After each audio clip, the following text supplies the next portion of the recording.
ene eye kotoni ma bosomene da ye to so edume mu aha na mu akwaba na me na ase so hwa Adom Premtobre Kasee awie nsamo a yato yembo ase aboabo adon hwe ba kontem ni nyine so mo sede so dem live e Facebook and YouTube sanso na DSTV the Go TV so nsempei benya bi na wahwe na nsamo a wobeti awie no so kashe bi ene se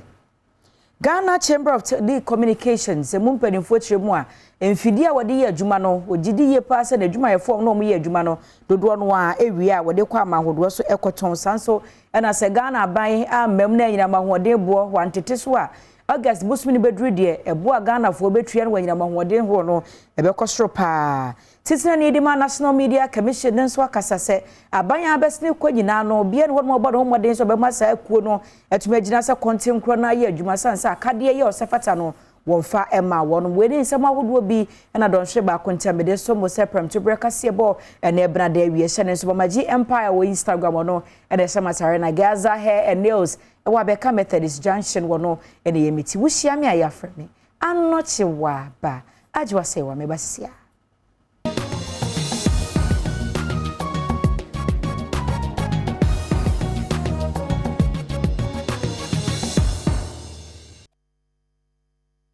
afensabni nchemu no memfa entwa so emawa na empanimfo ya ewo Ghana Chamber of Telecommunications esusu se enkrofo bi ono wo mu ye adwuma wasua de adro akire pa no mfidi ode ye adwuma no wia na wonom ewiewe wakire mu afempinu ne aduonu ni mu no ene ebeye bosome miensa ntem na krono beye makomako wo ha ene dunum na akoso wo adwuma no wosusu se omu wia san mfidi na wode kwa ama hodoro so ene koto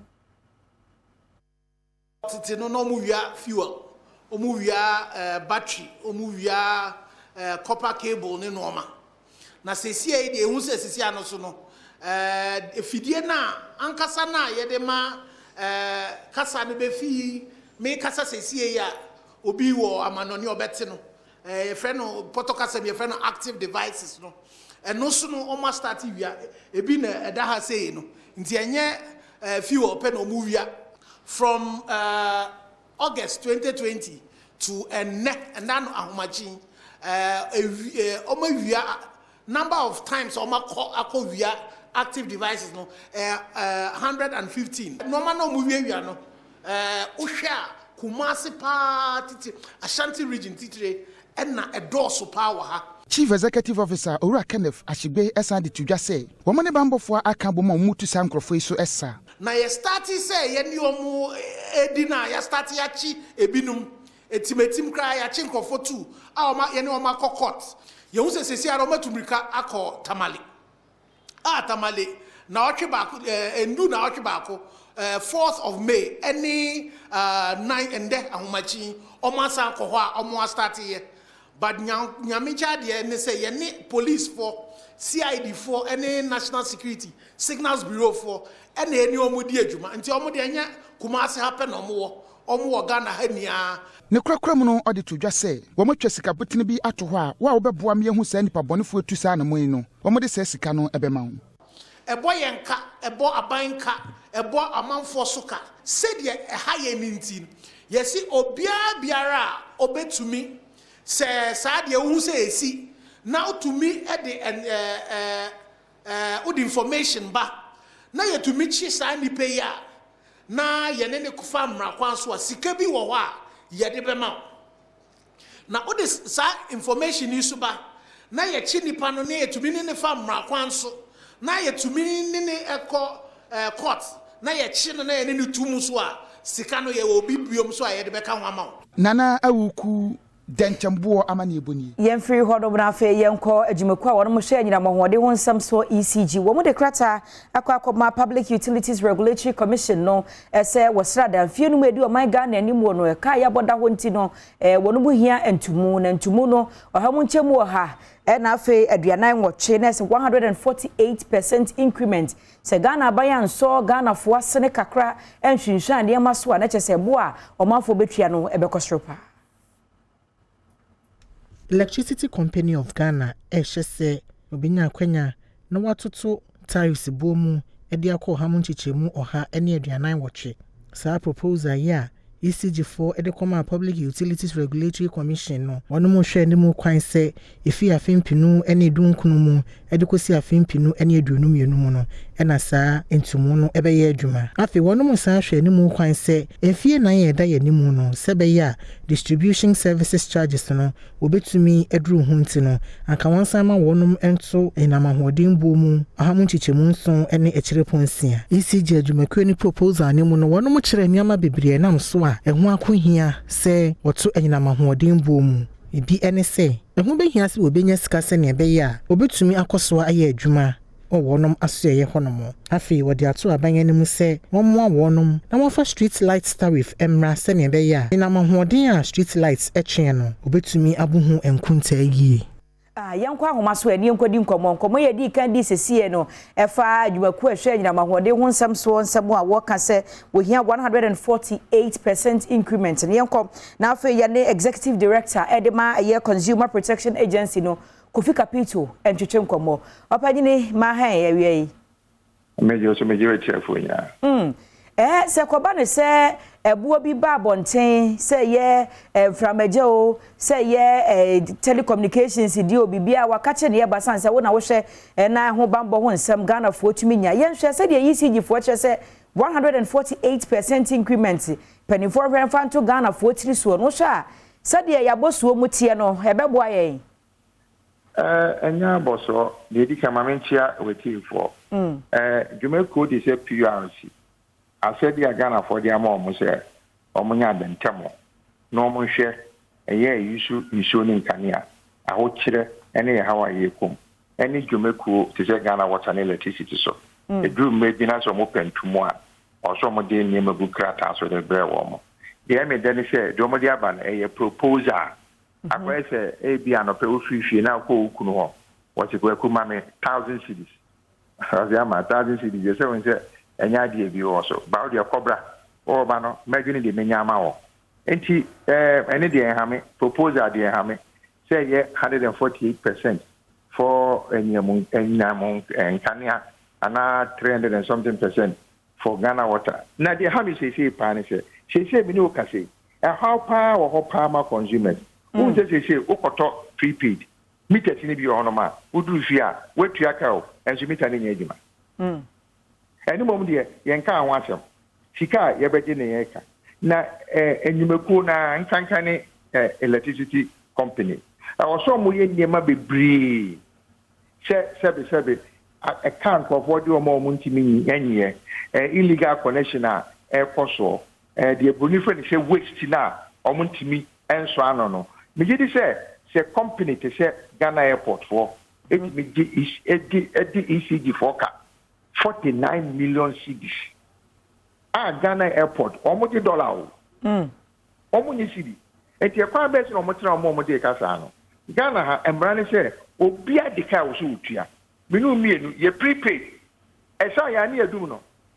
adentina aban adwumakuo eni ankra bi a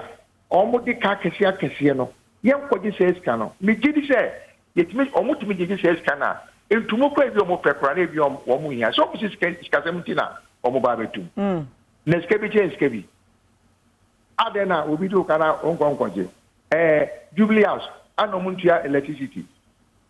Ministry of Finance anomuntua electricity eni sane me nyina emso omo ya na ekiri omo ba na 144%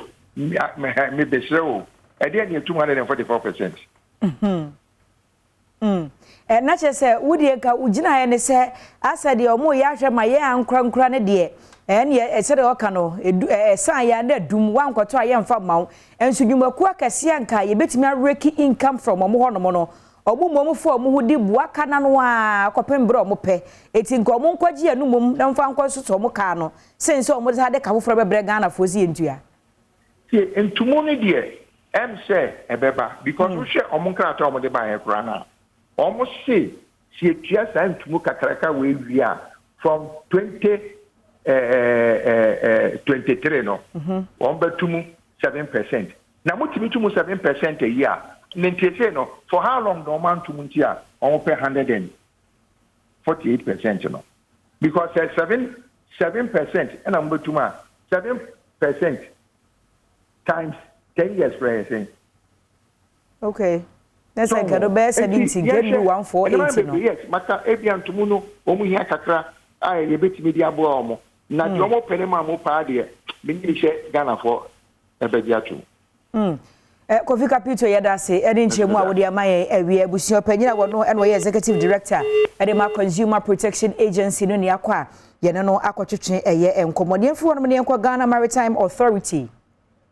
Emumpanifo to me aye nchechres ronko e de ama farifo a wonom ekọ esu akase agodo so no kọ ekoyi enam na adodo no aye pru is mensi ni mu bunu epoye mantem no emu na ne nyina ye se wonam fra mantem su tade no eso na se fra tu tade no so na no ada beda special ye se subonto bi akomuntu manfo awu bi akokase a wo hwe wo muntine ho akohia se mpanifo eye nchechre ma wonom a wo fa saa su tade no so ebrano brano. Commander Osebrobe enedi edom yanim ema wonom ede afarifui ekofa ntetie mu na ne kasa yemu no ene wo kire mu se ne ntia watu saa na mo no eye ekwan ahodo wo fa so se be ya akwanhia ya na esi VOLTA lake ne so no eso ebete wode wo fa nchekire mu se de be ya se jato VOLTA lake ne so a wobetumi adum no se de mpo obi eto ensuo ne mu a wobetumi adware anase wode wonom kodo no ayi enipa no. Commander yi esan so kire mu se ncheche dwumadi a wo ye no enye omanfo wo ye jinkoa ene wode wonom efa mu na mum omanfo wo tin kura hodo a eben VOLTA lake ni nyina no wo mo so ye butai potem pa ye de abaha ne se ye ne ye nuanom afarefo ne omo ye adwuma wo nsuo ne su nyina ye ne omo ba be didi nkomo afa omo banbo e wo nsuo no so efa we friends senia ewiemu sakra no onim say edru Premtobre say ya na insuo no so inframa Kasee pa ehum Kasee pa timitu e won nsuo no so na ye Navy for ne Ghana Maritime Authority no ye hwehwe mu kakra ye no e kire say sa ebre ya me kan say free march bosumimu ekosi November muno ya ehuma etufa nsuo no so no ya na ano eden pa enti ye Maritime Authority no edwumadi a ye die si ye ni so se afi bia ye bekọ mantem a eben nsuo na no akọ church omo senia omo be tototo omo nioma Jimtinani a wada Boat Owners Association ewo yeji ano Safo Emmanuel enso fa sa kwanya no so de adesrede to aban ni titiru ani Pro East mensini no animu se wonma wonom life jacket se de ben a enkura hodo a eben VOLTA lake no so a wo fansuo no so etu kwan no obetumi ahye ede abo wonom ho ban afi ahokire bia wonam mu owonom adwuma yemu no so no wode to yamane boni anim enu de se difficult because life jacket na kasa say se use no enche dan ye papa omo de ayama na sese nti wo use no kra trust bi anim eni na ye ka se GC no mu emwa na omo fa momra hwe wo da lajab da kubia passenger wo han 1 cedi na hwe ni pa number of nipa ayi e say at the end of the day no Jesus somebody sign enya no na yi bibi say ya obetimi arestore so far as the Navy for no ha no omo be make sure wo be free boat na wo ni life jacket ya ma wonko yen free hodo bona afa yenko eye National Media Commission no akachi dwemtreni e ma se koye ya wo boadu ayeboafo no wode nsemu tudwa chese aban ba aban ko na kame se aban bi obeba no chese nyene ni suade hunu so be ma National Media Commission na gina se content kro na ye adwuma sansa akade ne bia yempo betina ye adwuma no enya de se wonum obi commission ano ya boadu ayeboafo ekiremu se asoya ahodo a Ghana amamremu no wohyehyɛ si hɔ no mu yɛsɛsɛ wɔyɛ adwuma no wɔnom asoyɛ no ɛna woni akande dodo a ɛboa ɛma wɔnom adwuma etumi konkan wɔdane di se commission no eni asoyɛ dodo afei akɔhoma sika yɛde ma wɔnom kora no ɛmoa ɛma wɔnom adwuma no entumi enimu ni nyina ɛyɛ ahokyere bia enda wɔnom so ɛwɔ commission hɔ no owura yi ɛde sansɛmi tudwa wɔ opening ceremony a wɔyɛ ya no wɔde NMC adwumayɛfo a wɔwɔ ho ɛfa nkyerɛkyerɛ bi mu. The National Media Commission is critical for good governance, independent media, and freedom of expression. Its true mandate, however, is in the area of independent, free, and responsible media. However, while the nation seems not to have come to terms with these onerous responsibilities by ignoring the fundamental needs of the Commission, majority of the people assume that the Commission is responsible for free and open expression of all manner of views under a libertarian setting. Certain statements from some government sources tend to undermine public confidence in the Commission. The fact that the Commission had to go to court and for 4 years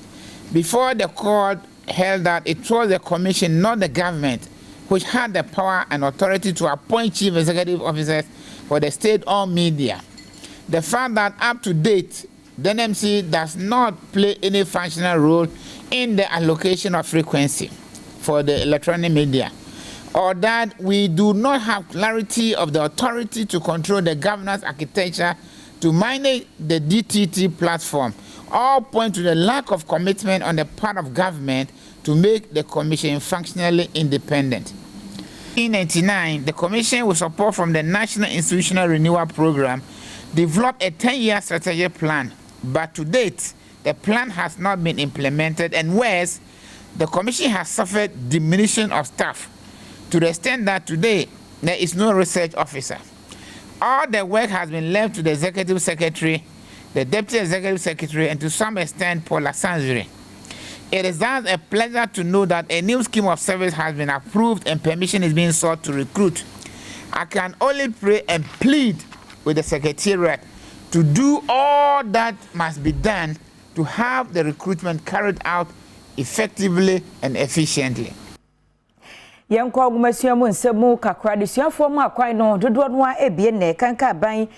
suku nkoda no na opanyina wono na woda National Association of Teachers unity said na ateno an woye wonum titina ni Dr. Isaac Owuso etumi abana na pamfo esrasra ye suku sahodo ma bie no na opanyidi nsemu tudwa chese kame ya sa ban no na ni ya firi gumasuan sanse bosha wo she Ghana fo so bomo gumasuan papa no enya no na nei ye hunu so man. Our duty as union leaders to remind the duty bearers, the policy formulators, that when we talk about education in general, it consists of several levels. We have the basic level, we have the secondary level, we have the tertiary level, and so on and so forth. But if you look at presently the basic school level, the challenges confronting the teachers, the pupils, the students, the parents, and the community at large, and rather, it is becoming alarming. You see, the practice at the basic school has been that as soon as school vacates, then management of the Ghana Education Service will start preparing to make sure that they get basic logistics for the subsequent term's work. You see, since school resumed till date, teachers have not been able to get what we call teachers' lesson notebooks. You see, today is 10th May. Teachers have resumed work. And if you look at the condition and code of conduct for teachers, it says that the teacher shall prepare a relevant lesson note in advance. And it is the duty of the head to make sure that this is done. And the question is, who is supposed to provide this lesson note? Sometimes we hear directors asking teachers to use their money to buy lesson notebooks. It is never done.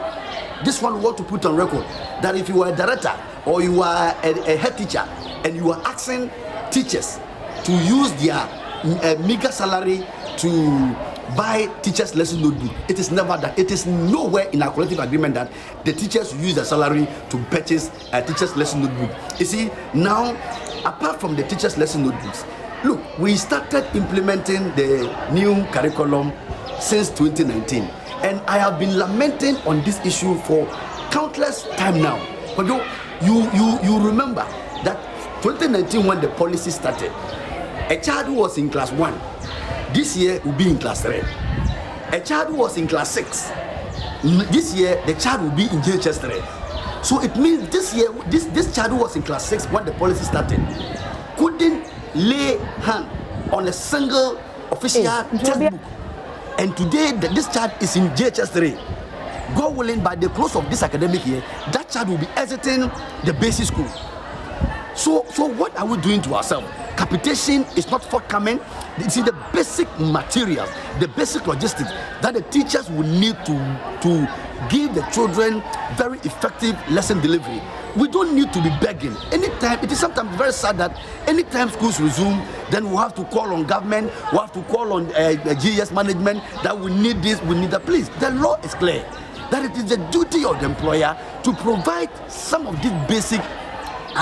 logistics that will help the teachers work very well. It is very sad if you don't lay a very solid foundation. There is no way you can get a very strong, complete structure. So if the attention of the policy formulators will be tilted towards the secondary school education,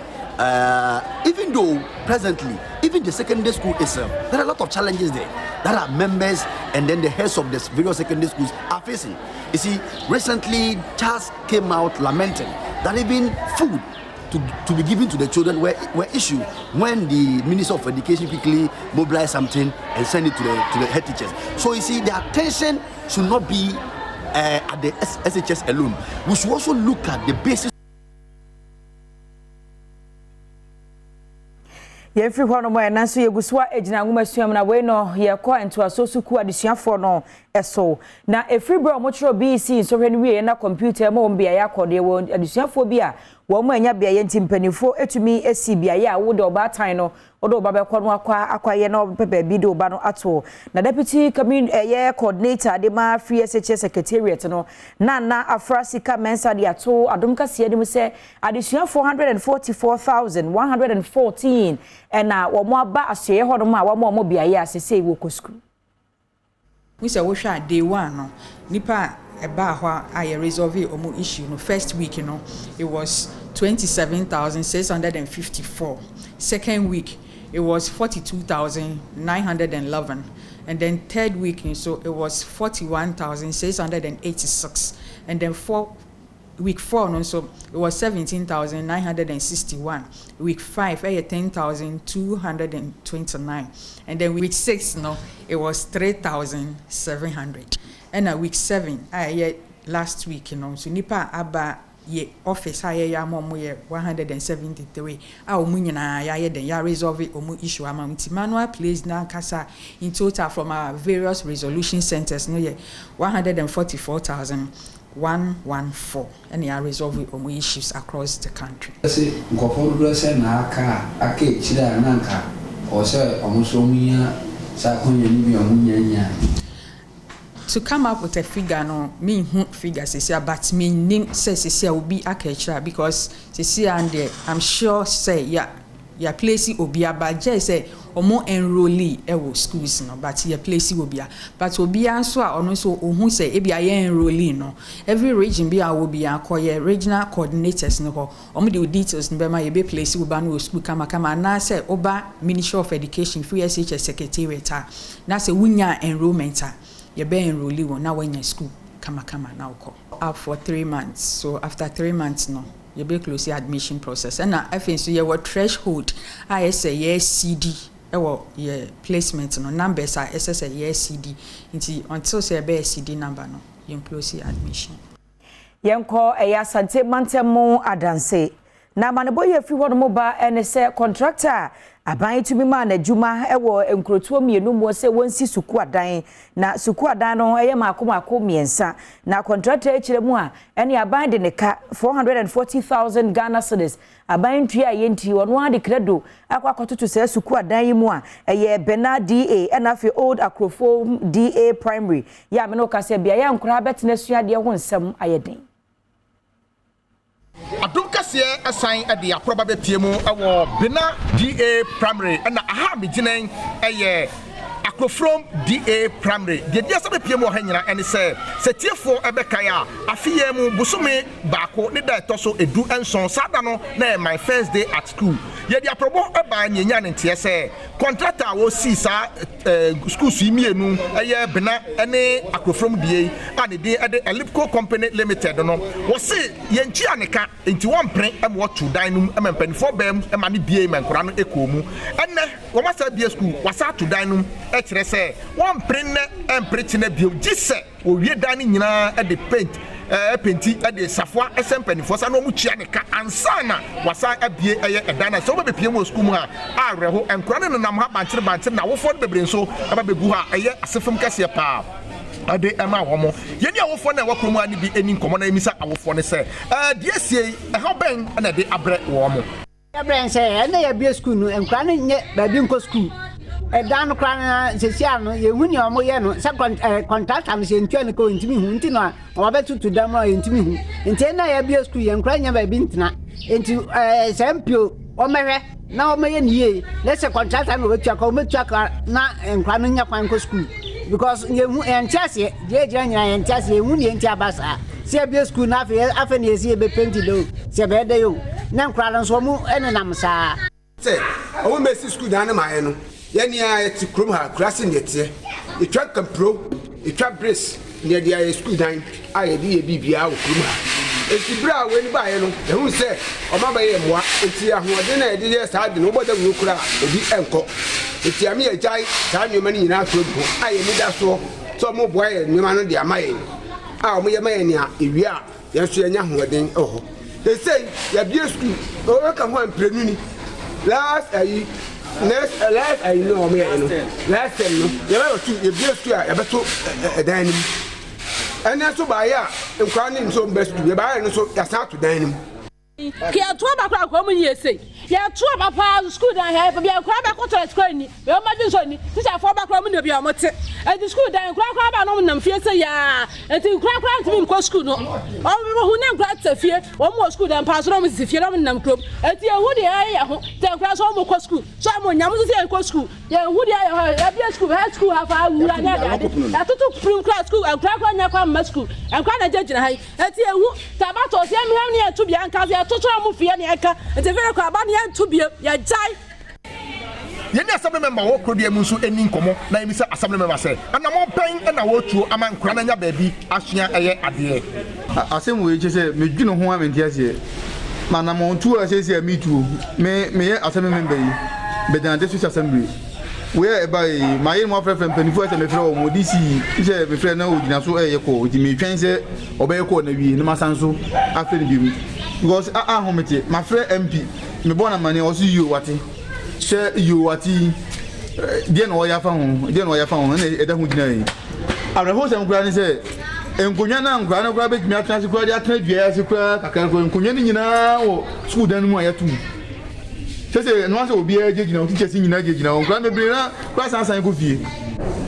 eti MP ene DC mesre o na nakuvuado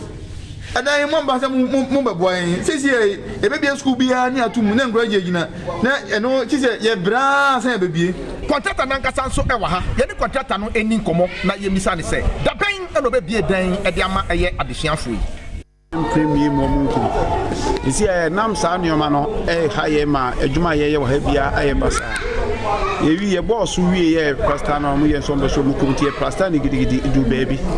Sabre no na paint bo 120 Ghana. Sisi na 330. Sisi ameno ka say ye adwuma no na cement na 26 Ghana. Sisi almost 66. And sisi labor adwuma mo charge ye sisi o mo kom so mo ntimi nyesa aya double. And sisi am hunu yes asema fam na ensi form na ya entrance anya because me na me director. Ba me ne me mpanyin fo share. No ma say me na ma me bo Kasee because ye ya me se me ntwen but this time here I was say Gina near to bomb modern say between your things and Fred and paying for Kasee no to eka because two classroom we see and say about go me first can easy ye boy wo modern sanka me district director of education so be din common so director say bibi nti ontimi nyina kasafodi animu meeting at the Isaac K Nomenyo Adom Kasee Wano mo de aduru so no eye red so master gina se wa prempe e wa sha ma yen kohwe se de o kada ni twie no e kose wa wotimi nka atwa so mame anachi wa ba masom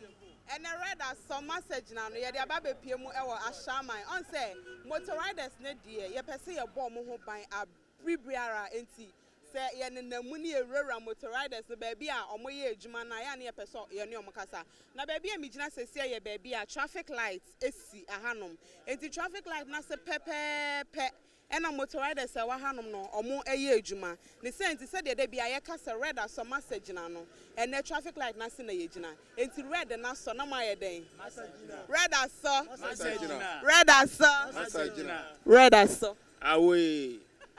me say also sɛ deɛ bi ayɛ ka no deɛ yɛ bi sa mo ɛne sɛ mo motor riders no sɛ deɛ more traffic lights yasi ya da bia ya simu hu traffic light no na se eso red kra na mo atwa mu no wo why e bi da na me ye bi da ashaba ha de yesa ya hu se red aso a na agina green so na yakọ aha de ya yesa de no ha nti ya ha so ya respect police phone no because any police phone no any no mu na ya adwuma wa ha ya ni mo mu nti ya respect o mu aha ya police phone to say like or support na wa ya hu to say we ya guy na we dodgy ko aha shama ha de yesa ya respect police phone because yanim say ombujumo no mo ye nti police ni support e da usu gina maybe unje na opese we ya guy we betu anja accident nti ashama ha de police ni support na we gina na gina fine na yani omu akasa okay enti mesa ba wo so ma mbisa won so aha no mu say no nkwanhia ho nsam ete say wo mu motor riders no mo ho oh concern the sister they to atwa kakra mom san say first na akwai say drivers ni okada riders no amumbu omo obi ama no respect enche amo say ya jo mo ejuma nti no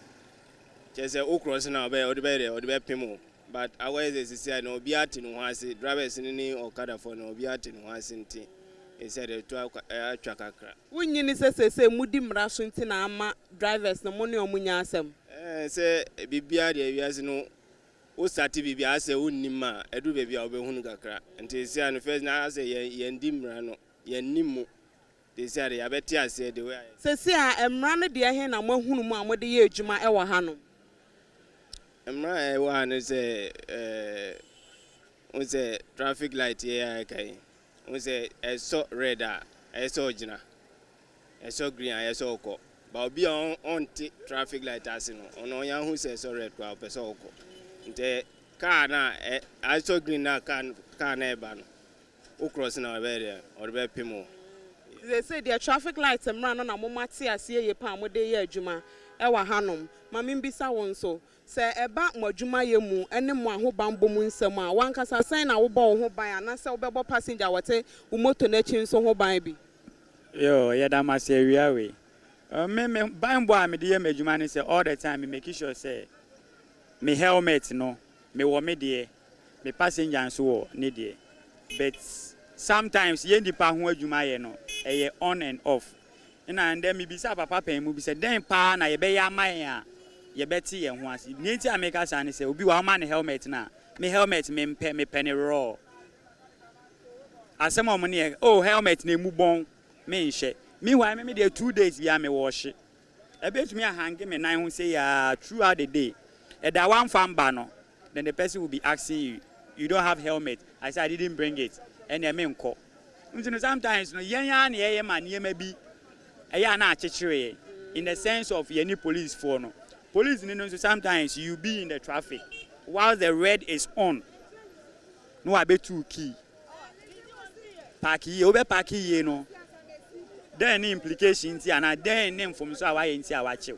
or say o helmet one man passenger no passenger and ontie na asem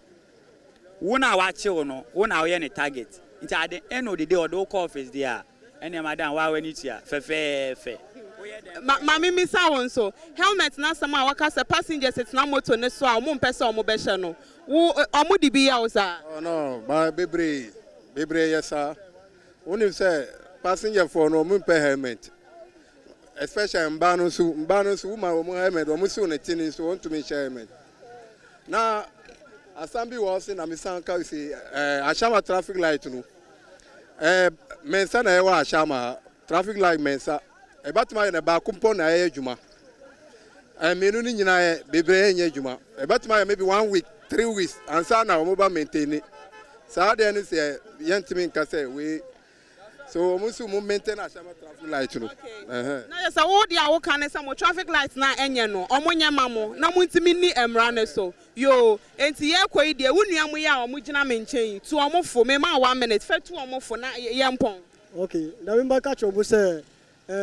traffic eso red omu gina eso green no mo akọ. Da me catch omu so omu no because your friend say traffic is so red who kwa maybe obisu baby eso green no onu oko nti red so ma onu na who ko no maybe onu cross no obatman accident nti da be can say traffic is so red ujina na eso green asa na wako da me catch nti the make say ene me ba ha no mu nyina mo dressing eye me fe pa washe watade kama said the what office esan say wo office ni efe wo helmet ni wonso so dress no efe wo de no eye minim say wo helmet eda wo motor ne so na mo ade ame enfom so wo ho ne say mi hu mu na obi en ho no mo share reflector eno nso so de enye. All right, yeah, eno de ejitu reflector ne de o kan no credit majority of us no to me I might say I know the needy of reflector but obi wo ha onim enti no measure say send mo ye traffic education no masa so red gina green ko na yellow get ready no minim be sebe mesre meka ye nuanimu fulani for Burkina for Niger for no me pese mo bo nso na mo bo ho kakra because omo no ti say me ma shout away say me kwa me yina o pesa wo kire say omo ne nhye dante ye kasa na sinti ye nkyere omo ye Matias pa bra ben me na ye mpon say de midi kan na ye say red aso no ma so say red aso red aso green aso ene se see ada away ma I'm not sure about I studio Hawaii. And no, not just say what prepare and brand here no wa Shaiman and I said you read so when some what they assume ye nyina so near na ye ho to ha de mrata ye ba de catch no e beto aso.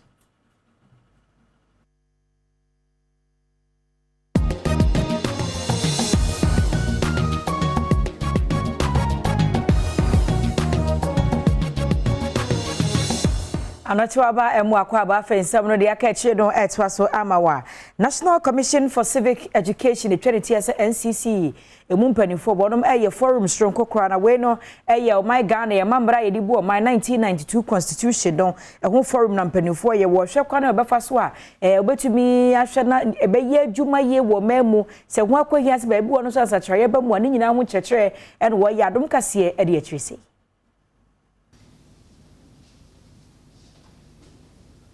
Therefore, the recent remarkable consistency with which discussions about the Constitution have been embarked on by actors at various levels of our national life is in itself very laudable. These discussions, apart from engendering higher commitment to the principles of our Constitution and compelling strict of them by persons who are entrusted with statutory authority, they also point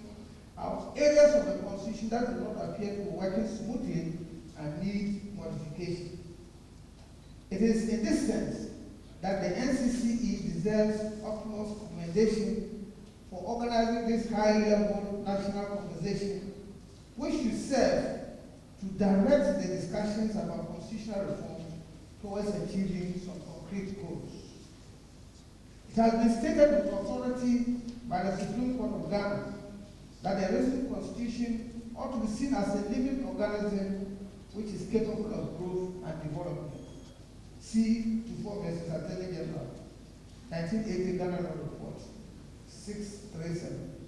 Therefore, it is normal that with the effluxion of time, a constitutional document would need to change to reflect its growth and development. This reality was not lost on the framers of the 1992 Constitution. Consequently, they devoted the whole of Chapter 25 of the Constitution to making comprehensive provisions on processes and procedures for amending both the entrenched and non-entrenched provisions of the Constitution. Nonetheless, as the Constitution is the supreme law that lies at the top of the normative pyramid of our legal system, it must not be subject to frequent and trifling amendments, lest its sanctity withers away. As was explained before by the Attorney General, the Constitution is a solemn legal document, political and developmental in nature. It is designed to reflect past values, regulate the present, and inspire the future of the nation. It provides for the longings and aspirations of the people for the realization of a better and fuller life, while making provision for a framework of governance necessary to achieve these objectives. However, society is not static, and what the aspirations of our nations were considered to be in 1992 may change with time. While we as a people are occupied with the uninterrupted application of the Constitution, some of our collective values disintegrate and are replaced by new ones. Some political priorities get overtaken by others, and some previously perceived urgent challenges cease to cause the anxiety that they created in 1992. In that direction, the Constitution must be reasonably stable enough to readjust to new realities of changing values. Yanko NDC amanyoko no akache na odododio mrashe bejani Edwin ni Lante Vanderpool panyini chiremu a NDC amanyoko no de krata ekwa akoma Methodist asafo no mpanimfo sanse enka ni wonum bishop bosomtwe ayensu wombetumi akan brema akoma kudumienu a wogina baabi a na wodi mampanyi dada Professor Mills ne mampanyi dada John Dramani Mahamatem na no ada yi levi nsemi kro panyi akwaka sanya de ese mampanyi dada besai aba abamu biempo no abayi yi levi afiri ho ti NDC fo hunu se opanyi ni wadan MPP ni de ne asore ni ntwanhia no mompayema Kame akoye se NDC amanyo tasku nyimpa a watwamu bosomtwe ayensu ewo mentwibi na enam se owura bosomtwe kogina baabi eka se eye panyi de abano Ghana man panyi dada Mahama se wo ba bedi akonya abeyi no afure sanse wo no onya tumi no pa ewo sansemi a owura bosomtwe ayensu eka ye eneyi wo de won se empanyi wa da sori na no enhwehwemu na owura bosomtwe ayensu a ogusuada ekeka no obejai la boy ene di empanyimfo no en. We have cataloged, as I've said, pronouncements, we have paper behavior, and we are going to meet a very strong petition to the Methodist Church. Leadership of the Christian community in Parliament, of which I'm one, we had a council on the way to harmonize relationship between the political parties, the Christian Council, for a political in Ghana. We raised these issues,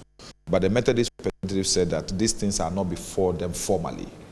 So I think before them and this church as a body, as an institution. Because what they should know, there are, if they have 3 million people, then this is possibly about 1.5 billion. Afin Simbia Lante Vanderpool asa kan say aso 42 na hanoma aban ewo so na wokasa etia omo esa se adwade ni sikasem ne nkwe no wo hwe omo ni mu se sesi ada Ghana ayeden no omesa ba asa asema se obi adi won General Mosquito Aseri Ketia aka National Communications Officer Sami Jamfi aka ena President Mamaso aka na chesef so hu se eye NDC as a party ye nyina so no se sa eto we a eye tafrache tutu bottom tuo a eye tafrache nyansa bia ne ho no enya ade se ye de so Ghana fo amanfo ebre amanfo asetrama ye din ena me no ka sei diesel akosoro amanfo ya tututu car eboma amanfo esu na usan de momo abetia omoso epia omoso a na ya ade a chese amanfo binum kwa benya omahya ho akonfo yenyina sanse mieso ye na ye ho ye nto ade to so mienu mra ye ba de aka kire no me de beto so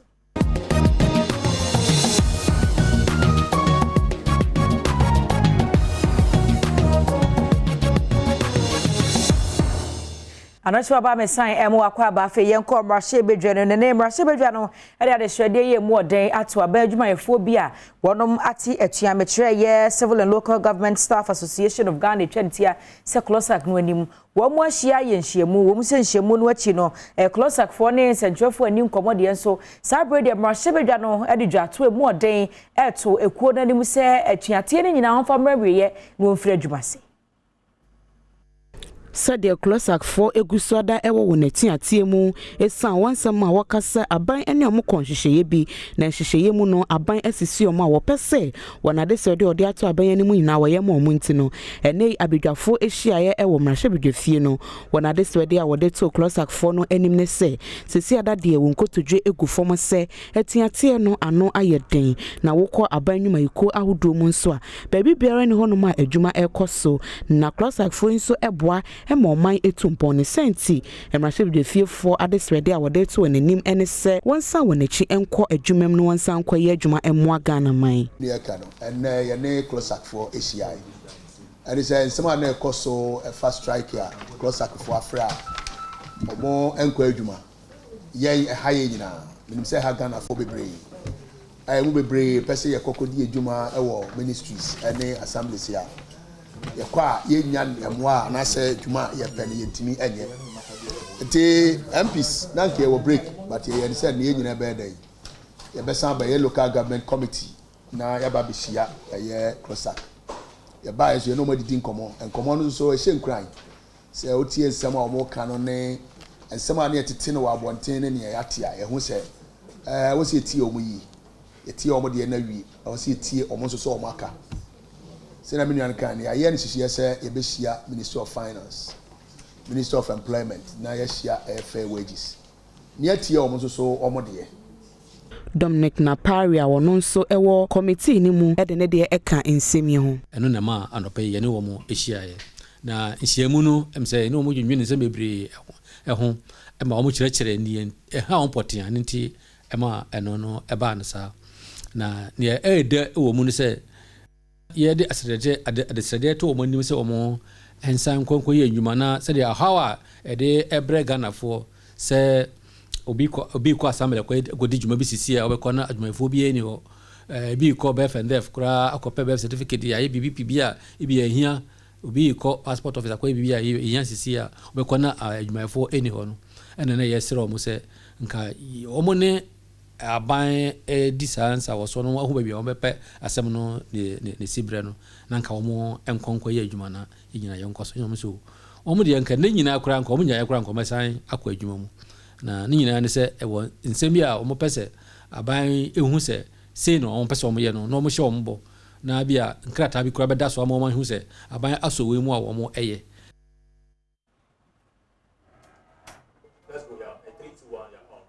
Everyone man afa yenko ye efutu na won edi aboakere afahye no se na se yewura kotomunum abosome akwase de di nka na wonum frase na se ne Kofi Agye kwagina mu pa na afahye ne koso atopa afahye ne asane nyina mu no na Kofi Agye gina mu Adom Kasee ebo ano se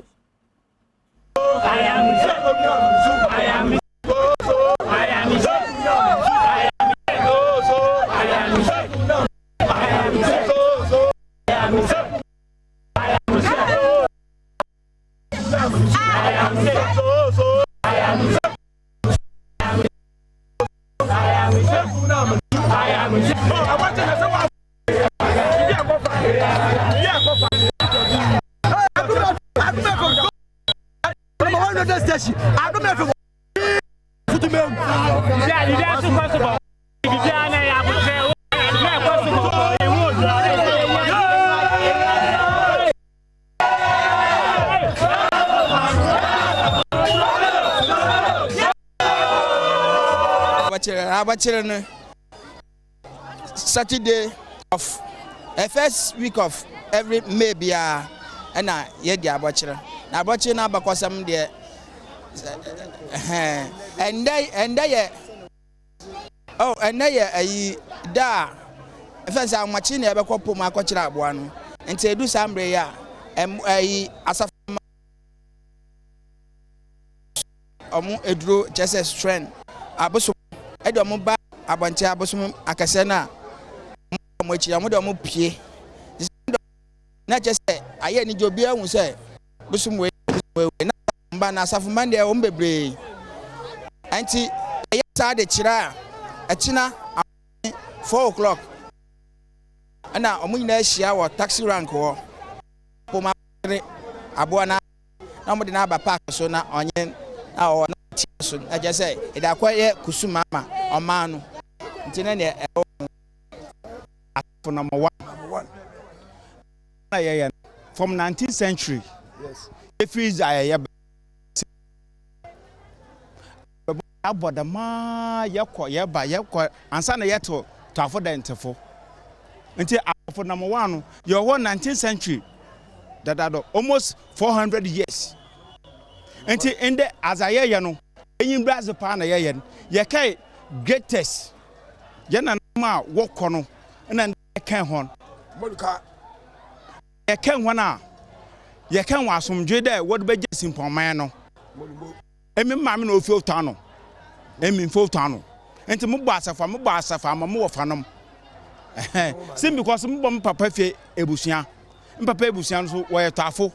And to me metazado. And onion sort of don't so more far. It's me a bibia, may a bibi jamo of an name. Watch I bet you on one thing. Toughen your baba first. On them, they 1 year ball, a member no. 1 year started for beginning. And you come first. You came first. Young be second. As a group, you came first. Yame on fire. Young one in chain. Now on my hand, I feel for na damafi no Midday o man simpa o baye mo wa chen ndezi worka me wonde ya ajatum the ansana ye beja agbachi no eti nyame ndom tu Rusi Basha Sanyamedi and China come next year. Yet another gospel rock show. Precious.